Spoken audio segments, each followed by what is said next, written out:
अम्बेडकर अमर रहे, अमर है, अमर है। मानव श्री कांशीराम साहब अमर रहे, अमर है, अमर है। मानव श्री कांशीराम साहब अमर रहे, अमर है, अमर है। भारत समाज पार्टी जिंदाबाद, जिंदाबाद, जिंदाबाद, भारत समाज पार्टी जिंदाबाद, जिंदाबाद, जिंदाबाद, श्री आकाश गांधी जिंदाबाद, जिंदाबाद, जिंदाबाद, श्री आकाश गांधी जिंदाबाद, जिंदाबाद, जिंदाबाद। आकाश गांधी संघर्ष करें, हम आपके साथ हैं, आकाश गांधी संघर्ष करें, हम आपके साथ हैं। सर्व समाज के सम्मान में, बीएसपी मैदान में, सर्व समाज के सम्मान में, बीएसपी मैदान में। बहन जी आप आगे बढ़ो, हम आपके साथ हैं, बहन जी आप आगे बढ़ो, हम आपके साथ हैं। बहुजन समाज पार्टी जिंदाबाद, जिंदाबाद, जिंदाबाद, बहुजन समाज पार्टी जिंदाबाद, जिंदाबाद, जिंदाबाद, बहन कुंवरी माता की जिंदाबाद, जिंदाबाद, बहन जिंदाबाद, कुंवरी माता की जिंदाबाद, जिंदाबाद, जिंदाबाद। बाबा साहब डॉक्टर भीमराव अम्बेडकर अमर रहे, अमर है, अमर है। बाबा साहब डॉक्टर भीमराव अम्बेडकर अमर रहे, अमर है, अमर है। कांशीराम साहब अमर रहे, अमर है, अमर है। समाज पार्टी जिंदाबाद, जिंदाबाद, जिंदाबाद, आकाश गांधी जिंदाबाद, जिंदाबाद, जिंदाबाद, आकाश गांधी जिंदाबाद, जिंदाबाद, जिंदाबाद। आकाश गांधी संघर्ष करें, हम आपके साथ हैं। सर्व समाज के सम्मान में, बीएसपी मैदान में, सर्व समाज के सम्मान में, बीएसपी मैदान में।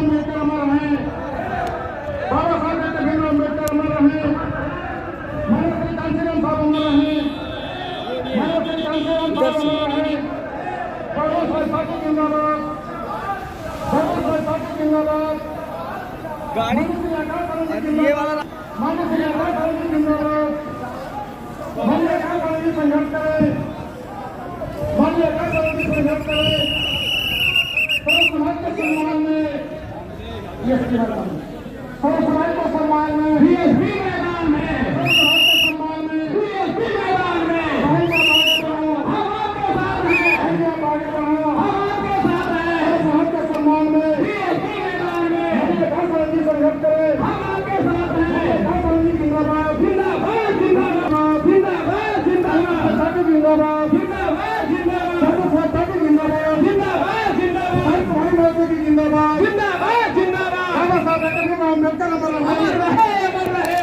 मानव श्री कांशीराम साहब अमर रहे, अमर रहे, अमर रहे, समाज पार्टी जिंदाबाद, जिंदाबाद, जिंदाबाद, समाज पार्टी जिंदाबाद, जिंदाबाद, जिंदाबाद, कुंवरी माता की जिंदाबाद, जिंदाबाद, जिंदाबाद, आप संघर्ष करो, हम आपके साथ हैं, सर्व समाज के सम्मान में, बीएसपी मैदान में, सर्व समाज के सम्मान में, बीएसपी मैदान में, श्री आकाश गांधी जिंदाबाद, जिंदाबाद, जिंदाबाद, श्री आकाश गांधी जिंदाबाद, बीएसपी मैदान में, समाज पार्टी जिंदाबाद, जिंदाबाद, जिंदाबाद, समाज पार्टी जिंदाबाद, जिंदाबाद, जिंदाबाद, आकाश गांधी जिंदाबाद, जिंदाबाद, जिंदाबाद, श्री आकाश गांधी जिंदाबाद, जिंदाबाद, जिंदाबाद, समाज पार्टी जिंदाबाद, जिंदाबाद, जिंदाबाद, आप आगे बढ़ो, हम आपके साथ हैं, समाज के सम्मान में, बीएसपी मैदान में।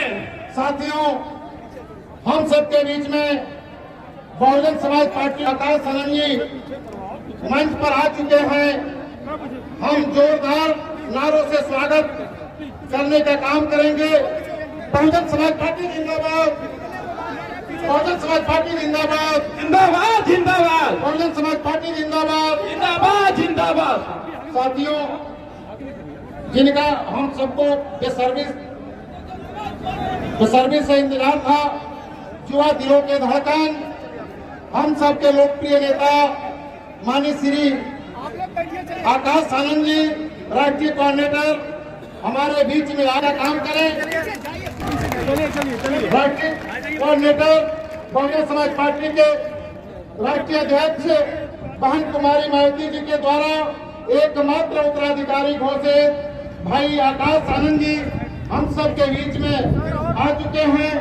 जिंदाबाद, बहन कुमारी मायावती जी जिंदाबाद, जिंदाबाद, जिंदाबाद, आकाश आनंद जी जिंदाबाद, जिंदाबाद, जिंदाबाद, श्री अकाल समिति जिंदाबाद जिंदाबाद जिंदाबाद श्री अकाल समिति जिंदाबाद जिंदाबाद जिंदाबाद अकाल समिति संघर्ष करें। हम आपके साथ हैं। रामदास जी, लालचंद मिश्रा जी, सीताराम शास्त्री जी और जनपद के हमारे तीनों जिलाध्यक्ष मोटे नारे से स्वागत करने का काम करेंगे। जिंदाबाद समाज पार्टी जिंदाबाद जिंदाबाद जिंदाबाद समाज पार्टी जिंदाबाद जिंदाबाद जिंदाबाद समाज के सम्मान में बीएसपी मैदान में समाज के सम्मान में बीएसपी मैदान में अकाल समिति संघर्ष करें। हम आपके साथ हैं। अकाल समिति संघर्ष करें। हम आपके साथ हैं। अकाल समिति जिंदाबाद जिंदाबाद जिंदाबाद अकाल समिति जिंदाबाद। गौतम जी के सम्मानित करें।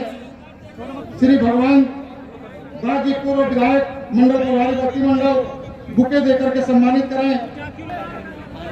रामचंद्र चौधरी जी मंडल प्रभारी भक्ति मंडल और हमारे शमसुद्दीन जी लोकसभा सदस्य माननीय मुख्य अतिथि माननीय श्री अकाल समिति जी को स्वागत करने का काम करें। माननीय लालचंद मिश्रा जी सम्मानित करने का काम करें।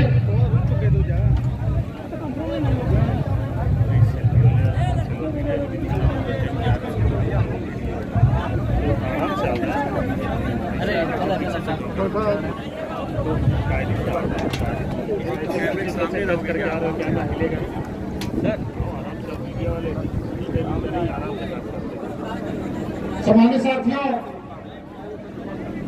जिनके समर्थन में हम सबके नेता अरे यार करते हो क्या यार, दिखाई नहीं दे रहा है। समझाया जा रहा हूँ, समझ नहीं आ रहा। जोरदार तालियों से स्वागत करने का काम करें। सेल्फी वाले का काम करें। दिनेश जी हमारे बासी के हमारे विधानसभा प्रभारी दया शंकर मिश्र जी जो बस्ती के लोकसभा के हमारे प्रत्याशी हैं सम्मानित कर रहे हैं। हम लोग जोरदार तालियों से स्वागत करने का काम करें भाई।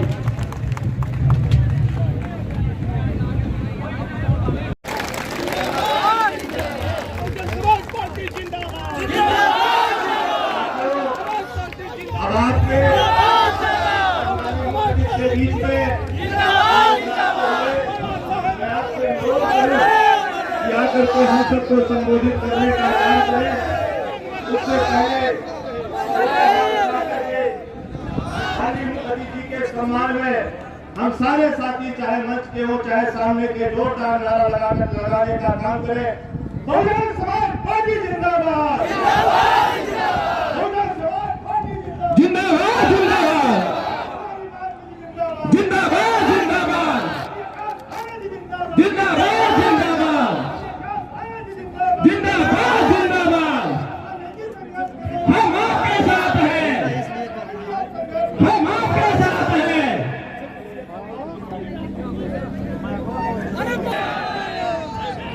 मैं समझ सकता हूं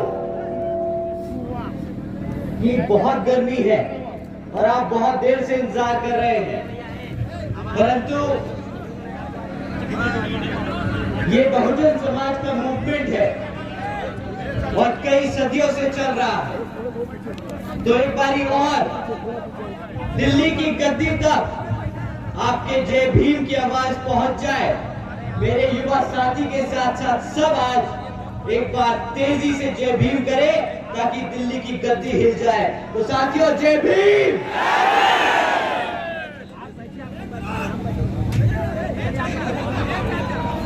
जय भीम। साथियों, आज आप सब इतनी गर्मी में अपना कीमती समय निकालकर हम सबको सुनने आए, तो हमारे यहाँ मौजूद सभी माताएं बहनें, हमारे सभी बड़े बुजुर्ग, हमारे सभी युवा साथी, आप सभी का मैं तहे दिल से धन्यवाद और शुक्रिया अदा करता हूं।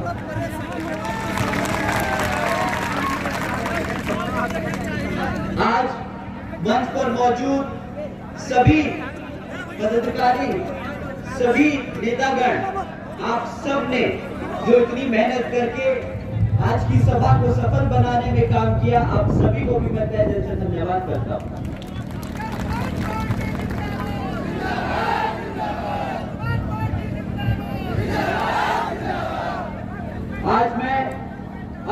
सभी संतों, गुरुओं, महापुरुषों में से भी खासकर महात्मा ज्योतिबा फूले, छत्रपति शाहूजी महाराज, नारायण गुरु, पेरियार रामास्वामी जी, बाबा साहब डॉक्टर भीमराव अम्बेडकर जी एवं मान्यवर साहब श्री काशी राम जी को नमन करता हूं।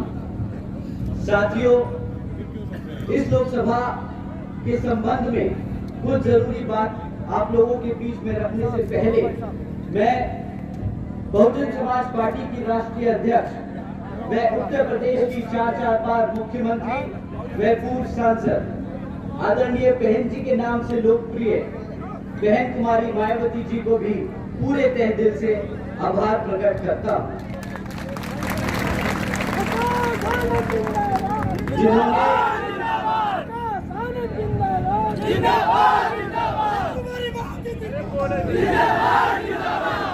जिन्होंने अपनी पूरी जिंदगी वामसेप, DS4 और BSP के जन्मदाता एवं संस्थापक मान्यवर साहब श्री काशी राम जी के बताए हुए रास्ते पर चलकर परम पूज्य बाबा साहब डॉक्टर भीमराव अंबेडकर जी के मानवतावादी एवं आत्मसम्मान व स्वाभिमान के मूवमेंट को के कारवा को अपने आजीवन त्याग, तपस्या व कड़े संघर्ष के जरिए नई राजनीतिक ऊर्जा व शक्ति और पहचान दी। 4 बार अपनी पार्टी BSP के नेतृत्व में सरकार बनाकर खासकर बहुजन समाज के लिए ऐसी मिसाल बन गई है जिससे प्रेरणा लेकर करोड़ों लोग यहाँ सामाजिक परिवर्तन व आर्थिक तरक्की की मिशनरी कार्य में जुड़े हुए हैं।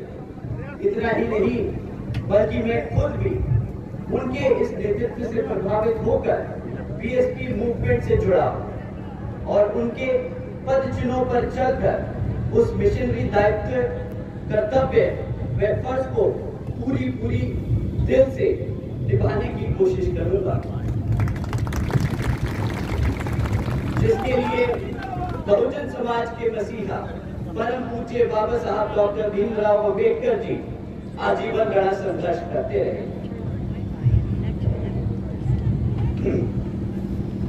साथियों, जैसा कि आप सब जानते हैं कि लोकसभा आम चुनाव चल रहे हैं और इन चुनावों में भी पहले की तरह यहाँ पर आज दुश्मन साम दाम दंड भेद का इस्तेमाल करने की पूरी कोशिश करेगा। परंतु साथियों, अब दुश्मन थोड़ा सा तेज हो गया है और कमजोर भी। वो आपके सामने पर आपके सामने से आकर वार नहीं करेगा, आप पर सामने से आकर वार नहीं करेगा। वो आजकल नए तरीके से आपको फंसाने की कोशिश करेगा। हमारे कैडर को, हमारे कार्यकर्ता को, हमारे समर्थकों को अंदर से कमजोर करने की कोशिश करेगा। साथियों, दुश्मन ने एक नया जरिया निकाला। वो बहरूपिये का रूप ले लेता है। वो हमारे समर्थकों के बीच में रहकर हमारे समर्थकों का रूप ले लेता है। साथियों, ये दुश्मन आप ही की तरह जय भीम का नारा लगाता है, आप ही की तरह नीला पट्टा पहनता है, आप ही की तरह बहुजन समाज के हकों की बात करता है। परंतु जब नेता की बात आए, जब बहुजन समाज के नेता की बात आए, तो ये अपने आप को पहले नेता बताने लगता है और फिर धीरे जैसे आप लोग, हम सब कार्यकर्ता जब इनकी बातों में आ जाते हैं और इनको नेता बनाने लगते हैं, तो फिर विपक्षी पार्टियों के पास जाकर उनको अपना समर्थन देने का काम करते हैं। साथियों, ये बहरूपिये हमारे समाज को, हमारी पार्टी को अंदर से तोड़ने का काम करते हैं। ये लोग हमारे समाज के लिए दीमक की तरह है। तो साथियों, आप सबको इन लोगों को पहचानना बहुत जरूरी है। आप इन लोगों की पहचान कैसे करेंगे? साथियों, जैसे ही कोई भी अपने आप को नेता बताए और अपनी बहन जी को छोड़कर, अपनी बहुजन समाज पार्टी को छोड़कर किसी और को वोट डालने को बोले, तो आप समझ जाइएगा साथियों कि आप दुश्मन से बात कर रहे हैं और ऐसे दुश्मनों को आपको पता है क्या जवाब देना है।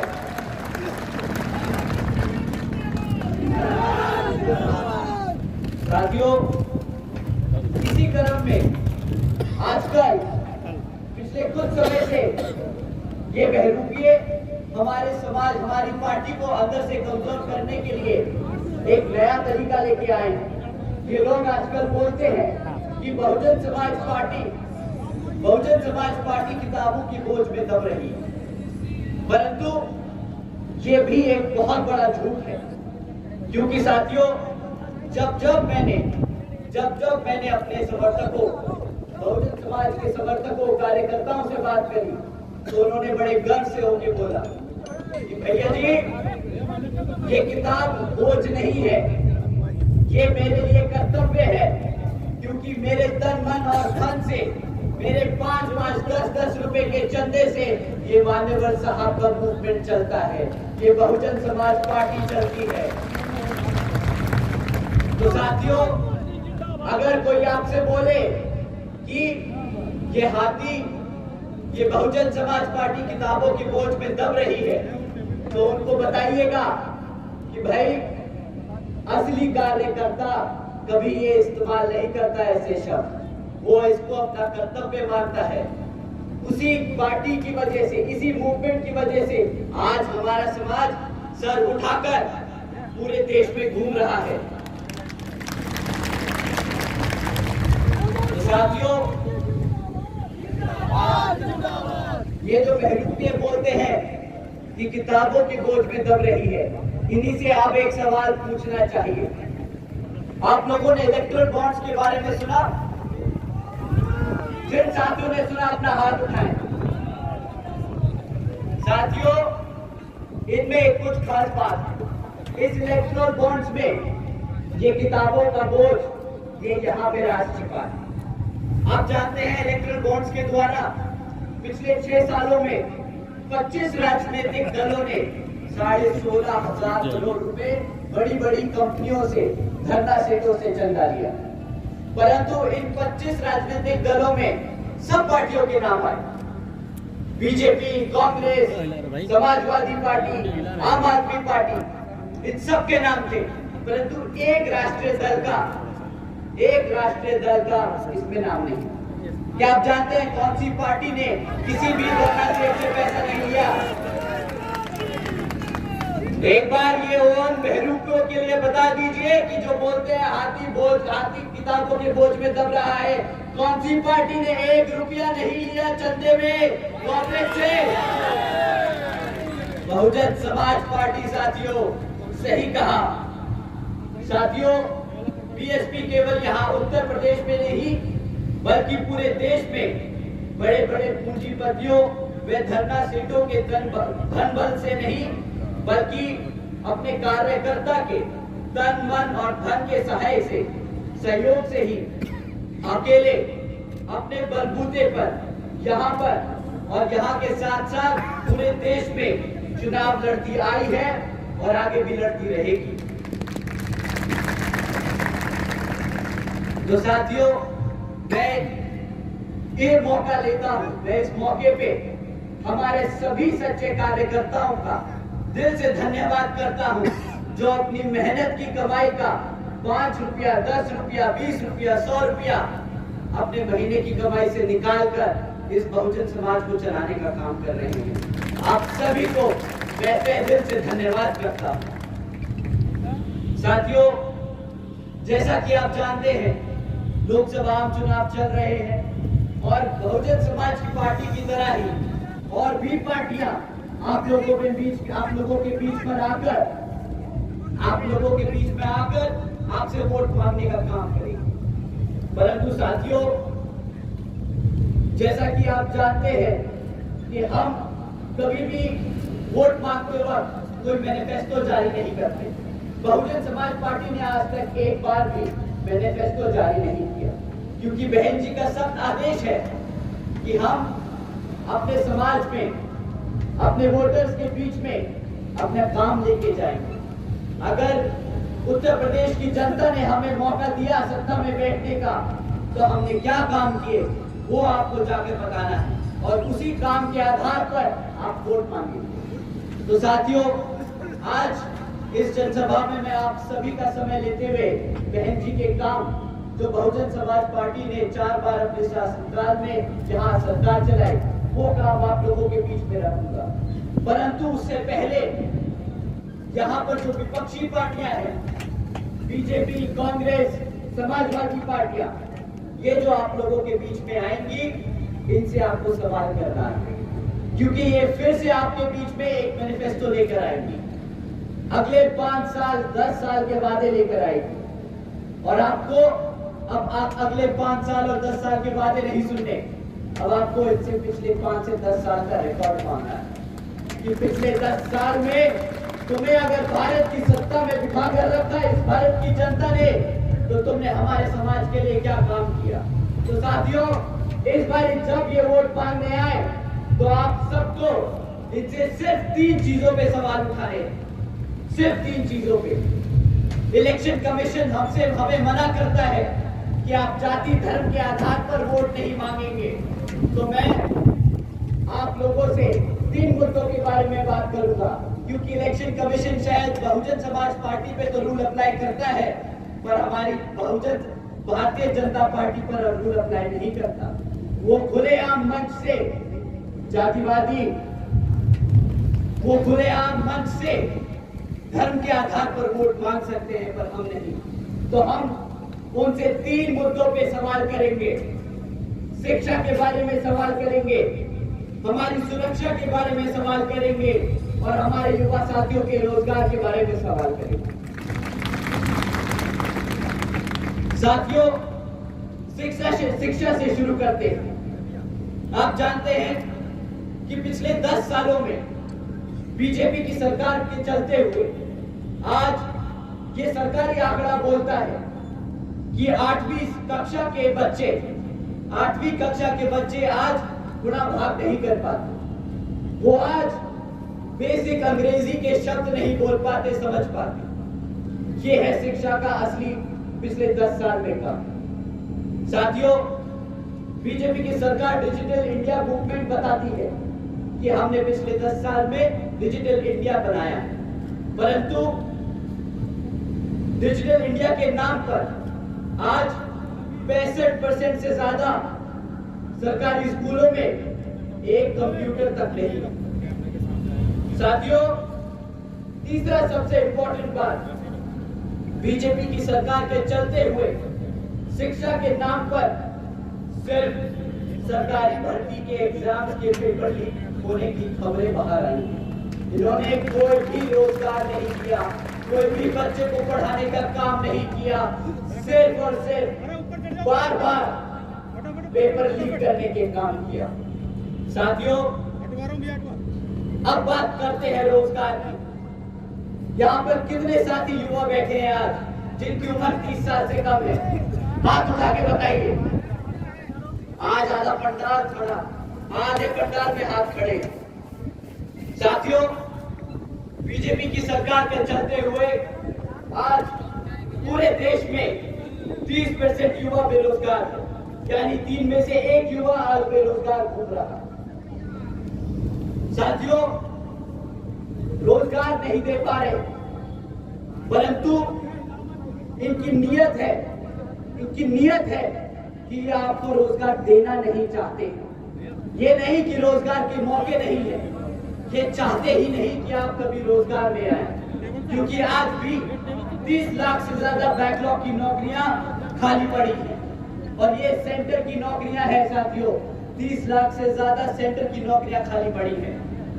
अगर हम बीजेपी की सरकार जिन राज्यों में चल रही है वहां की बैकलॉग की नौकरियों का हिसाब लगाए तो ये 50 लाख से ज्यादा है। साथियों, 50 लाख से ज्यादा नौकरियां जो ये भाजपा की सरकार आपको देने से मना करती है, इनकार करती है, आपको अपने पैरों पर ना खड़े होने का जरिया ढूंढती है। साथियों, आज इस तरह की खबरें बहुत आम है कि बैकलॉग की नौकरियां नहीं भरी गई, परंतु जानते हैं साथियों, अगर कहीं गलती से नौकरी निकल जाए तो उन 60% नौकरियों के लिए कितने लोग अप्लाई कर रहे हैं? साथियों, मैं आपको एक हेडलाइन पढ़ के सुनाता हूं। 17 लाख से ज्यादा युवाओं ने मात्र 3500 नौकरियों के लिए अप्लाई किया। मात्र 3500 नौकरियों के लिए 17 लाख से ज्यादा युवाओं ने अप्लाई किया।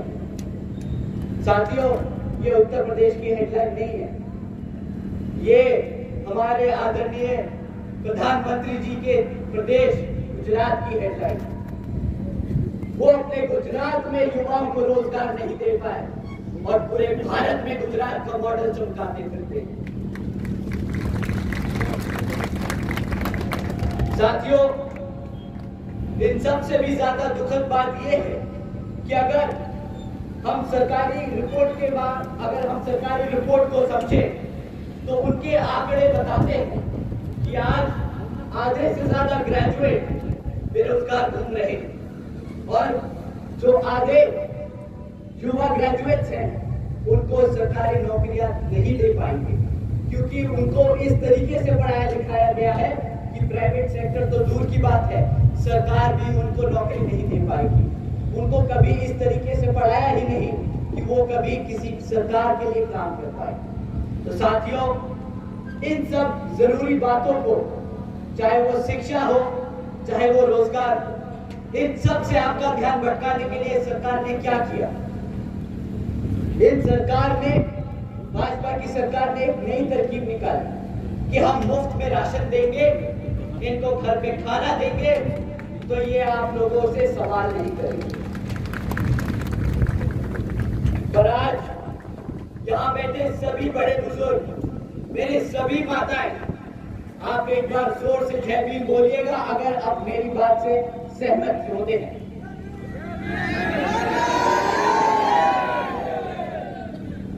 सवाल तो करूं मेरे भाई, अगर मेरे बड़े बुजुर्ग, मेरी माताएं इस बात से सहमत हैं कि इस सरकार ने हमारे युवा साथियों को, हमारे बच्चों को अगर पढ़ने लिखने से दूर रखा है, अगर रोजगार से दूर रखा है, तो उसने आने वाले समाज में, हमारे समाज को, आने वाली पीढ़ी को खत्म करने का काम किया है। अगर आप इस बात से सहमत हैं तो एक बार जरूर से जय भीम बोलिए। साथियों, जो सरकार आपके भविष्य को खत्म करने का काम कर रही है, उससे बड़ा देशद्रोही कोई हो सकता है कि नहीं, बताइए। साथियों, इन देशद्रोहियों ने पता है क्या किया? इन्होंने बोला कि अगर ये लोग हमसे सवाल करेंगे रोजगार पे, शिक्षा पे, तो हमारी सत्ता खतरे में आ जाएगी, तो इनको हम फ्री में राशन देंगे। और ये बड़े चौड़ के बोलते हैं, मंच से बड़े चौड़ के बोलते हैं कि हमने 80 करोड़ भारत की जनता को मुफ्त में राशन देने का काम किया है। इन मूर्खों से कोई पूछे कि अगर 140 करोड़ की भारत की जनता में से अगर तुमने 80 करोड़ जनता को भिखारी बना दिया, तो कहां से तुम $5 ट्रिलियन की इकॉनमी बनाने की बात करते हो?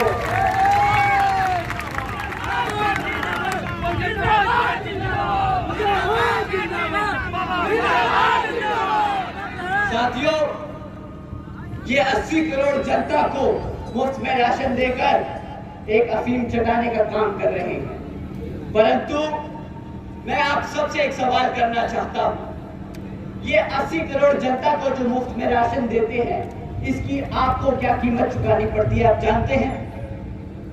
आप पता है किस तरह कीमत चुकाते हैं? कि आपको महीने का कितने का राशन दे देते हो? 500 रुपया महीना, 150 रुपया। मैं कहता हूं ये बहुत ज्यादा ईमानदार है, तो ये 1000 रुपए का चूना लगाते होंगे आपको, ठीक? ये महीने का आपको 1000 रुपए का राशन देने का काम करते हैं। साल में कितना हुआ? 12,000। अगर आपकी क्लास 4 की अगर नौकरी लगती तो आप महीने का कम से कम कितना कमाते? कम से कम 20 से 30,000 रुपया कमाते ना? सही भाई साहब, अगर आप महीने का 20,000 कमाते तो साल का 2.5 लाख रुपया कमाते, कम से कम 2.5 लाख रुपया। ये 2.5 लाख का चूना लगाते हैं 12,000 रुपया देकर आपको।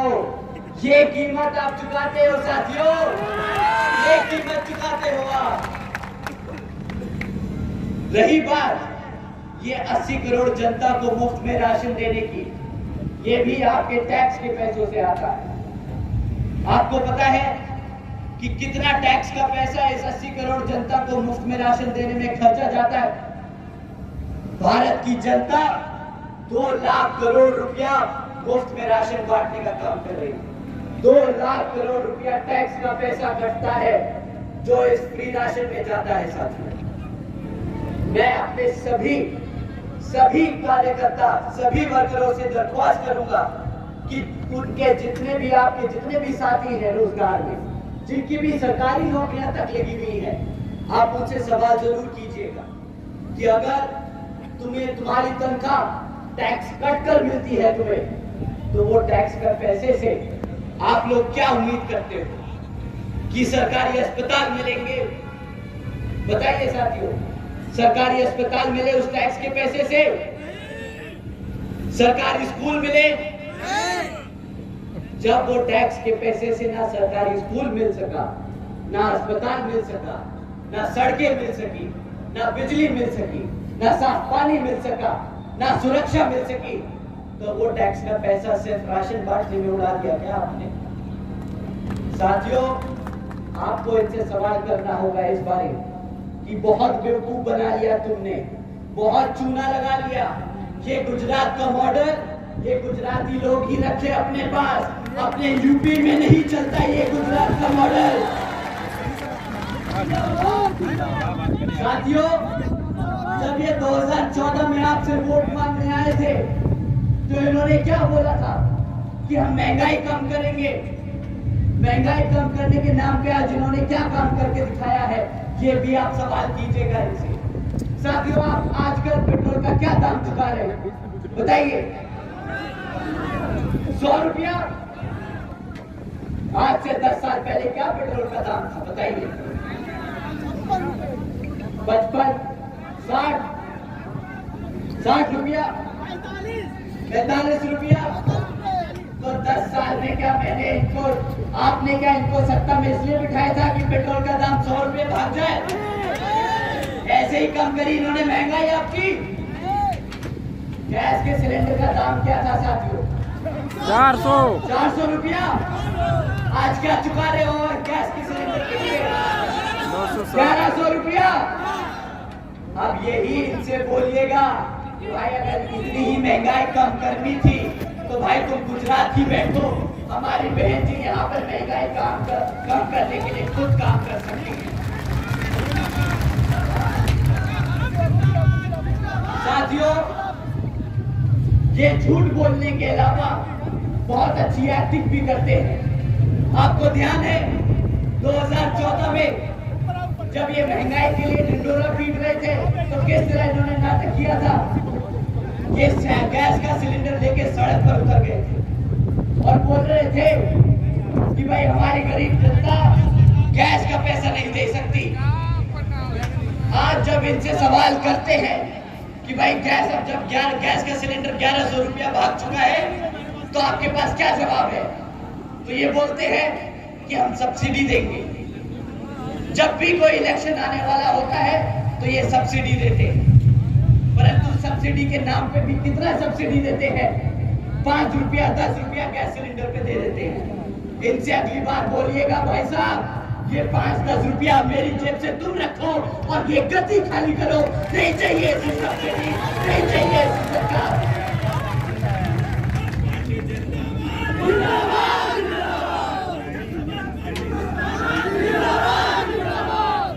साथियों, पिछले कुछ दिनों से मैं ये सवाल आप लोगों के बीच में ला करके उठा रहा हूँ। बार-बार मैं शिक्षा की बात कर रहा हूँ, बहुजन समाज पार्टी सुरक्षा की बात कर रही है, बहुजन समाज पार्टी अपने सभी युवा साथियों के रोजगार की बात कर रही है। तो ये कुछ लोगों को बहुत ज्यादा चुप गए। अभी कुछ दिन पहले हमारे आदरणीय प्रधानमंत्री जी ने अपने एक भाषण में कहा कि कुछ लोग योगी जी की पहचान सिर्फ बुलडोजर की सरकार से कर रहे हैं। मैं उनकी जरा आंखें खोलना चाहता हूं उत्तर प्रदेश में आजादी के बाद जनता जितना उद्योगिक विकास नहीं हुआ वो अकेले योगी जी के कालखंड में हुआ है। वन डिस्ट्रिक्ट वन प्रोडक्ट का उनका मिशन आज पूरे देश में नई इज्जत बना रहा। वो सिर्फ बुलडोजर की बात करते हैं। साथियों, ये आदरणीय प्रधानमंत्री जी ने कहा, जब उन्होंने हमसे कहा कि हम अपनी आंखें खोलें और इससे आगे बढ़कर देखें, तो हमने वही किया। हमने अपनी आंखें खोलकर देखा कि पिछले एक साल में हमारे उत्तर प्रदेश में 65,000 से ज्यादा हमारी बहन बेटियों और माताओं पर अत्याचार के केस दर्ज किए गए। बुलडोजर की सरकार नहीं है। बिल्कुल सही कहा।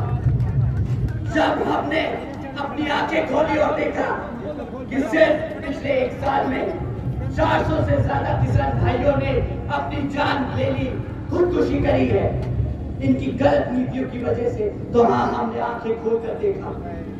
साथियों, अपनी आंखों खोलकर देखा और जाना कि सिर्फ मात्र 62 नौकरियों के लिए यहाँ पर 90,000 से ज्यादा PhD स्कॉलर्स, ग्रेजुएट युवा साथी अप्लाई कर रहे हैं। बिल्कुल सही कहा प्रधानमंत्री जी ने, बुलडोजर की सरकार नहीं है ये वो सरकार है जो अपनी बहन बेटियों को सुरक्षा नहीं दे पा रही, अपने युवाओं को रोजगार नहीं दे पा रही, अपने किसानों को बचा नहीं पा रही।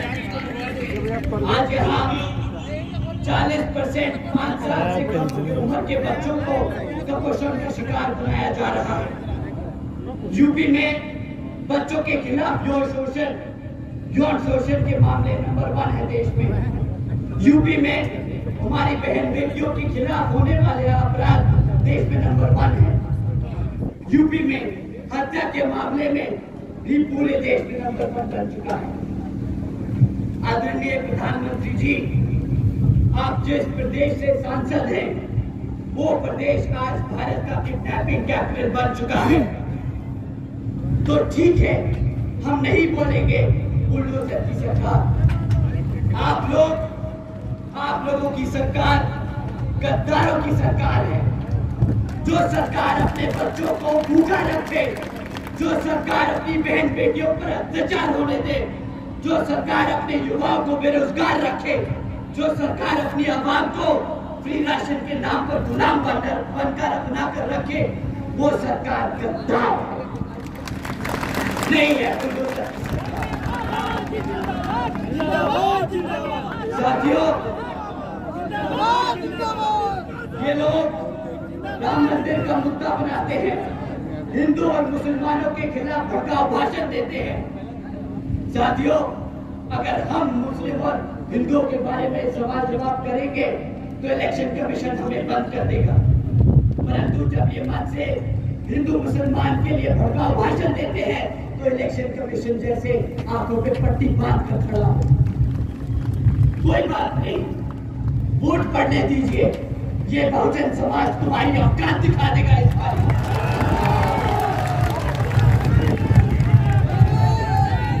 ये राम मंदिर का क्रेडिट लेते हैं। साथियों, राम मंदिर इन्होंने नहीं, सुप्रीम कोर्ट ने बताया। सुप्रीम कोर्ट ने ऑर्डर किया राम मंदिर का, बीजेपी ने नहीं। उसके पैसे भी भारत की जनता ने दिए, बीजेपी ने नहीं। इनसे सवाल करिए कि तुम किस बात का राम मंदिर का क्रेडिट मांगते हो। ये इतने घमंडी है, ये बोलते हैं हम लेके आए रामलला को अयोध्या। अबे तुम होते कौन हो राम को भारत में धरती पे लाने वाले? वो भगवान है, भगवान। तुम इंसान हो, अपनी औकात मत भूलना। साथियों, रही बात इनके गंदे घटिया तरीकों से इलेक्शन लड़ने की, पर मुद्दा आपका रोजगार का है। साथियों, इन्होंने वादा किया था सालाना 2 करोड़ नौकरी देने का, ना मिली युवाओं को 2 करोड़। उसके बदले क्या दिया? अग्निवीर की योजना, 4 साल का रोजगार, फिर बेरोजगार घूमना, ये दिया उन्होंने। साथियों, इन्होंने आपसे आपकी शिक्षा छीनी, इन्होंने आपसे आपका रोजगार छीना। आप जानते हैं ये जातिवादी लोग सोचते क्या है? इन्होंने आपसे आपका रिजर्वेशन छीनने की कोशिश की। जब आप पढ़ोगे नहीं तो आपको नौकरियां नहीं मिलेगी, आपको नौकरी नहीं मिलेगी तो आपको रिजर्वेशन की सुविधा नहीं मिलेगी। साथियों, उन्होंने बहुत सोची समझी चाल चली है। साथियों, आपका रिजर्वेशन खत्म किया है, परंतु ये लोग वादा भी किया था इन लोगों ने कि इस भारत के हर एक व्यक्ति को 15 लाख रुपए देने का काम करेंगे। बाहर से काला धन लेके आएंगे। बाहर से काला धन तो आया नहीं, पर प्रधानमंत्री जी पूरा दुनिया तो घूम लिए। अब किस किस को लेकर घूमे हैं और किस किस का बाहर काला धन ठिकाना लगवाया है, वो अब सवाल करने का समय आ गया है। साथियों, भाजपा की सरकार अपने आप को बहुत समझदार बोलती है कि हम $5 ट्रिलियन की इकोनॉमी बना सकते हैं। ये अपने आप को इतना समझदार समझती है कि इन्हें लगता है पूरी जनता बेवकूफ और गधी है। आज ये जनता इनसे सवाल कर रही है कि जब 2014 में आपने भारत की सरकार में सत्ता हासिल करी थी, तब इस भारत की जनता पर 58,60,000 करोड़ का कर्जा था। पिछले 10 साल में ये कर्जा बढ़कर साथियों 152 लाख करोड़ हो चुका है। क्या इसीलिए आप लोगों ने, क्या इसीलिए भारत की जनता ने इनको सत्ता में बिठाने का काम किया था कि हमारे सर पर 152 लाख करोड़ का कर्जा खड़ा करते हैं ये लोग? बताइए साथियों, आप जानते हैं साथियों, आज हम हर साल सिर्फ 10 लाख करोड़ रुपए उस कर्जे का ब्याज चुकाने में खर्च देते हैं। ये आपका टैक्स का पैसा है, ये आपका टैक्स का पैसा है जो ये सरकार ब्याज उतारने में लगा रही है। साथियों, अगर ये लोग इसी को गुजरात मॉडल कहते हैं तो नहीं चाहिए गुजरात मॉडल। आप एक बात बता दीजिए, क्या ऐसा गुजरात मॉडल आप लोगों को चाहिए?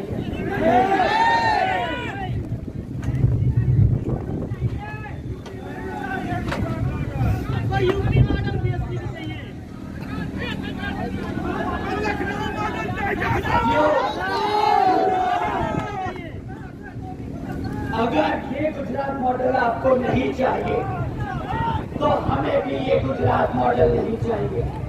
हम इनको बोलते हैं, अरे नहीं चाहिए आपका गुजरात मॉडल। साल का 12,000 रुपए का राशन देकर 2.5 लाख का चूना लगाते हो। 2 करोड़ नौकरियों के नाम पर हमें पकौड़े तलने को रोजगार बोलते हो। महंगाई के नाम पर सब्सिडी देते हो। भाई साहब, नहीं चाहिए गुजरात मॉडल। वापस जाओ गुजरात, छोड़ दो भारत की गद्दी। साथियों, मैंने आपका बहुत सारा समय इनकी विफलताओं पे लगा दिया, और नहीं। आपके बीच में वो इसमें से एक लाल टोपी वाले भी हैं, लाल टोपी वाले हैं। आप जानते हैं उनको? जानते तो जरूर होंगे। 2012 में वो लाल टोपी पहनकर अपनी साइकिल पर बैठकर आप लोगों के बीच में आए थे। आप लोग भी मान गए। गलती तो हर किसी से होती है, हमसे भी हुई है, परंतु वो गलती हमें थोड़ी ज्यादा महंगी पड़ गई। वो अपनी टोपी पहनकर साइकिल पर बैठकर आपके बीच में आए, वादे किए, परंतु आप सभी ने, हमारे सभी युवा साथियों ने हमसे बोला कि भैया टोपी पहनकर आए थे और हमें ही टोपा पहनाकर चले गए। बहुत बड़े गद्दार निकले वो लोग। साथियों, जिस मुस्लिम समाज ने इनको एक तरफा वोट डाला था पिछले विधानसभा चुनाव में, आज उसी समाज के अत्याचारों के खिलाफ इनके मुंह से एक शब्द नहीं निकलता। आप सब ये जानते हैं। परंतु रिजर्वेशन इन प्रमोशन के खिलाफ लोकसभा में बिल को फाड़ने के लिए ये लोग, इनके हाथ और जुबान सबसे तेज और सबसे पहले चलती है। वैसे तो सुना है ये भाई साहब आजकल एक एक सीट पर 4-4 टिकटें बांट रहे हैं। जिस आदमी ने अपनी पार्टी नहीं संभाल पाया, जो आदमी अपनी पार्टी नहीं संभाल पा रहा, वो प्रदेश या देश कहां से संभालेगा? मानते हैं साथियों,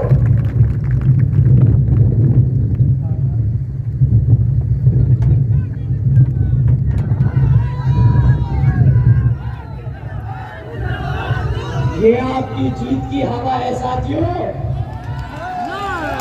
ये आपकी जीत की हवा है साथियों। ये वो समाजवादी पार्टी है, जब बहन जी अपना प्रत्याशी उतारती है तो ये अपना प्रत्याशी बदल देते हैं। वोट काटने का काम कौन कर रहा है? ये किसी से छिपा नहीं। इन लोगों का काम है बहुजन समाज को नुकसान पहुंचाना। ये गद्दार है, गद्दार। ये गद्दार खाली बहुजन समाज नहीं, ये अपने खुद कौम के गद्दार हैं साथियों। ये सब समाज के गद्दार हैं। सही कहा आपने साथियों। ये तो समाजवादी पार्टी का हाल है। कांग्रेस कुछ कम नहीं, भले ही उसका वोट परसेंट सिर्फ 2% बचा हो इस प्रदेश में, बट देश में तो ऐसे बोलते हैं जैसे कि उनके बिना ये देश चल नहीं सकता। बेचारे पूरा देश जोड़ते फिर रहे हैं, पर आज तक 60 सालों में इनसे अपनी सीटें नहीं बचाई जा रही। साथियों, कांग्रेस पार्टी भी आजकल बोल रही है कि हम SC, ST, OBC समाज को रिजर्वेशन देने का काम करेंगे, परंतु आज हम इनसे पूछना चाहते हैं कि भाई तुम 75 सालों में 60 साल से ज्यादा इस भारत की जनता पर राज कर चुके हो, तब कहाँ था तुम्हारा SC, ST और OBC समाज के लिए रिजर्वेशन? ये वही सरकार है जिसने बाबा साहब भीमराव अंबेडकर जी को भारत रत्न देने से मना किया था। साथियों, आप भूले तो नहीं?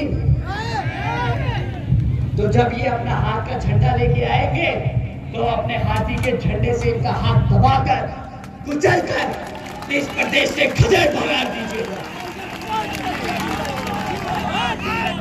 साथियों, अब मैं और ज्यादा समय इन बेवकूफ लोगों पे नहीं खर्चूंगा। मैं आपसे बहन जी के काम के बारे में बात करने आया हूँ।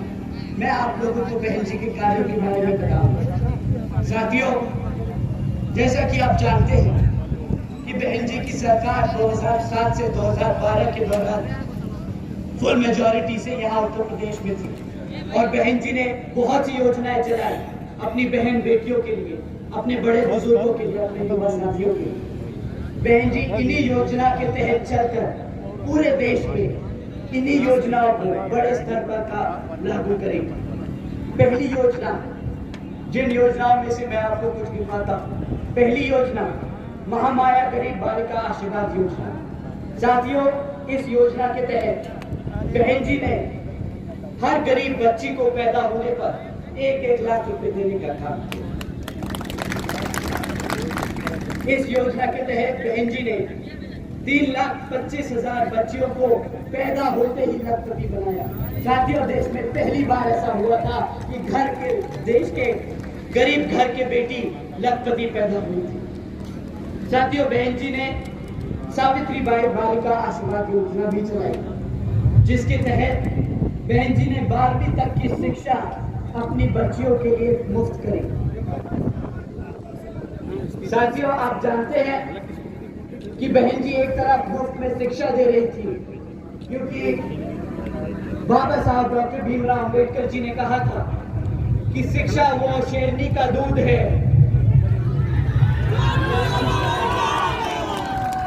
शिक्षा वो शेरनी का दूध है।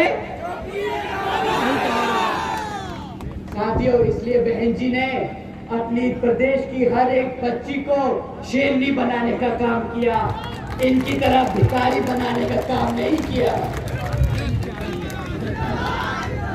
साथियों, इसके साथ ही बहन जी ने महामाया आवास योजना के तहत हमारे सभी SC, ST ओबीसी व आदिवासी समाज में से सभी पिछड़े समाज के साथियों को 3.5 लाख परिवारों को अपना खुद का घर देने का काम किया, अपना खुद का घर देने का काम।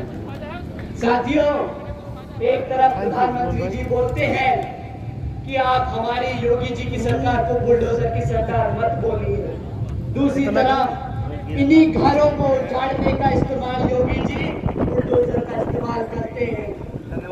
एक तरफ बहन जी अपने समाज को वो छत बनाकर देती है, दूसरी तरफ यही योगी जी उन छतों को उखाड़ने का काम करते हैं। अब आप ही बताइए कौन है बहुजन समाज का हितैषी, कौन है आपका अपना? साथियों, इतना ही नहीं बल्कि बहन जी ने अपने शासनकाल के दौरान 90,000 से अधिक शिक्षकों को सरकारी रोजगार देने का काम किया था। 1 लाख से अधिक सफाई कर्मचारियों को नौकरी दी थी, 2 लाख से अधिक जवानों को पुलिस फोर्स में भर्ती किया था और 6 लाख से अधिक सभी अपर कास्ट समाज में से गरीब जरूरतमंद बच्चों को सरकारी नौकरी देने का काम किया था। साथियों, अगर मैं आंकड़े गिनाने बैठूं तो शायद भारत सरकार पूरे देश में इतना रोजगार नहीं दे पाई जितना रोजगार बहन जी ने सिर्फ अकेले उत्तर प्रदेश में दिया था। साथियों, इन्हीं कुछ जरूरी बातों के साथ ही मैं आप लोगों से और खासकर ये मेरी ही नहीं बल्कि आदरणीय बहन कुमारी मायावती जी की भी खास तौर से अपील है कि इस लोकसभा चुनाव में आप अपने सभी झगड़े, आपसी मनमुटाव एक तरफ कर अपने यहाँ प्रत्याशी को जिताने का काम करें। हाथी के सामने वाले बटन को दबाकर बहन जी के हाथ मजबूत करने का काम करें। साथियों, अपनी बात को यही विराम देते हुए एक बार फिर से मैं यहाँ सभी मौजूद हमारे सभी युवा साथी, हमारे सभी बड़े बुजुर्ग, हमारी सभी माताएं बहनें, आप सभी को मैं तहे दिल से धन्यवाद करता हूँ। आप सबको बहुत बहुत शुक्रिया अदा करता हूँ। आप सभी लोगों ने हम सबको इतना अपना कीमती समय निकाल कर दिया। आप सभी को तहे दिल से धन्यवाद। आप सब हमारे यहाँ प्रत्याशियों को जिताकर बहन जी के हाथ मजबूत करने का काम करें। आप लोगों से ये एक बार फिर से अपील करता हूँ। जय भीम, जय भारत।